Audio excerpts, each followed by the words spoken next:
You ever get that weird feeling that something's missing, but you just can't put your finger on what it is?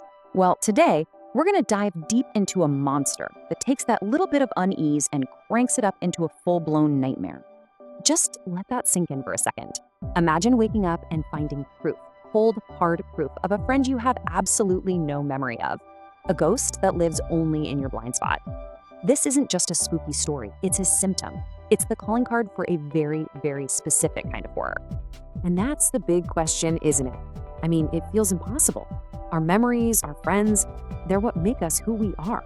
So what kind of monster could reach right into your head and just pluck one out, leaving nothing but a hole where a person used to be? Well, the answer is waiting for us in a town where this kind of loss is just a part of daily life. A place that's being stalked by a predator that doesn't just hunt people, it hunts the very memory of them. So you walk into this town, and right away, something feels wrong.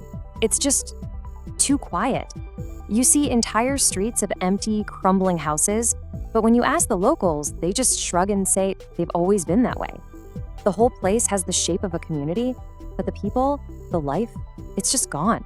The clues that something is terribly wrong aren't what you'd expect. There are no obvious monsters. Instead, it's this subtle, constant feeling of being gaslit by reality itself.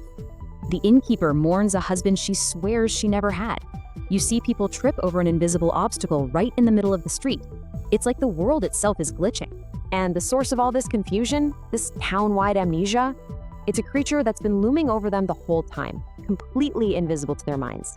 It's called the False Hydra, and it's the reason for every empty house, every tear shed for a ghost, and the deep, unsettling silence. Okay, so how does it even work? See, the False Hydra isn't something you can just fight with a sword. It's a predator that attacks the very building blocks of your reality, your perception, and your memory. It's got this brutal 1-2 punch. First, there's the Hydra's song. It's this constant, pervasive sound that acts like psychic static, blinding your mind to the monster's very existence. You literally can't see it, you can't hear it, and you can't remember ever seeing it. But the bite? Oh, the bite is so much worse. When it eats someone, it also devours every memory of that person from the minds of everyone who ever knew them. Poof, they're just erased from history. Now, this all sounds like pure, terrifying fantasy, right? But what makes the False Hydra so effective, so bone-chillingly scary, is that it taps into some very real things from our own world. Let's start with that song, a sound you can't consciously hear, but one that completely twists your perception and fills you with this nameless dread. Believe it or not, that has a direct parallel in real-world physics. It's called infrasound. It's a frequency of sound so low that our ears can't pick it up, but our bodies can. And studies have shown it can cause feelings of intense anxiety, fear, and even make people feel like there's a supernatural presence in the room. The Hydra song is basically a magical, weaponized version of this very real phenomenon. And then there's the memory erasure. This is probably the scariest part. It's not just death, it's being wiped from existence entirely. And this too has a chilling parallel in how our own brains deal with the unbearable. Psychologists call it dissociation. When something is so traumatic that the mind literally cannot process it, it can wall off or even erase the experience to protect itself. The False Hydra is basically that defense mechanism turned into a monster. It forces an entire community to disassociate from the constant trauma of losing their loved ones, creating a new, broken reality where those people were never there to begin with. So how in the world do you fight a monster you can't see and can't remember? Well, you don't fight it with brute force. You have to become a detective, piecing together the clues to a crime that nobody even knows happened. The whole fight becomes this slow burn investigation. You have to learn to distrust your own brain. So on day 1, it's just a bad feeling. By day 2, you hear someone mention a name, but nobody knows who they're talking about. The only way to find the truth is to rely on things that can't be tricked by the song, like a deaf villager who can see what everyone else can't, or a written journal that doesn't forget.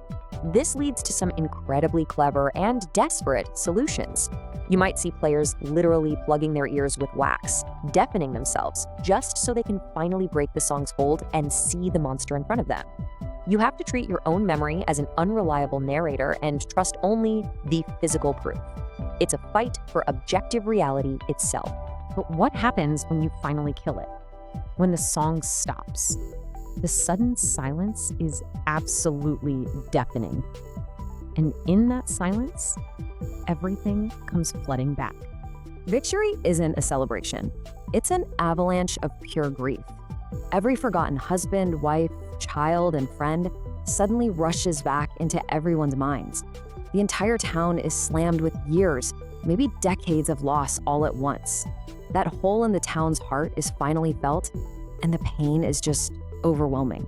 See, the story doesn't end when the monster dies. The real quest is about healing. The whole community has to work together to reclaim their own history. That means finding the victims, giving them back their names, holding the funerals they were never given, and building monuments so that no one is ever forgotten again.